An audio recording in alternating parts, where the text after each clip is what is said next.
Isang masamang balita para sa kupunan ng Minnesota Timberwolves mga kaibigan, kung saan magiging out po ng estimated 2 weeks dahil sa right hamstring strain ng superstar ng team na si Anthony Edwards. So isang masamang balita po ito para sa Wolves na nakita agad natin ang malaking kawalan ni Ant-Man sa grupo sa laban nila kontra Denver Nuggets.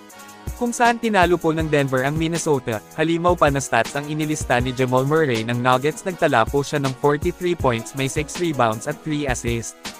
Halos punuin naman ng The Joker ang stat sheets na naglista rin po siya ng triple-double performance versus Wolves, 25 points 19 big rebounds. Malupit ito dahil may Rudy Gobert ang Minnesota. May 10 assist shooting 90% sa field. Grabe si Jokic mamo talaga.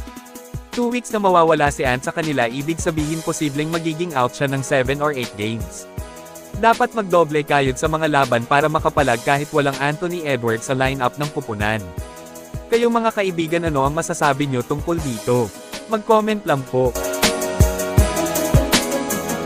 Ngayon ay balikan po natin ang naging performance nitong si Moses Moody kontra Memphis Grizzlies, kung saan nag-ingay si Moody sa nasabing bakbakan na nagtala ng 20 puntos, 2 rebounds at may isang assist.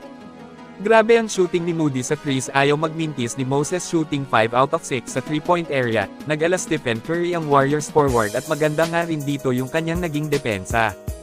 Isa talaga siya sa naging tinik ng Memphis Grizzlies sa larong ito. Ito si pati natin ang ginawa ni Moses Moody kontra Grizzlies.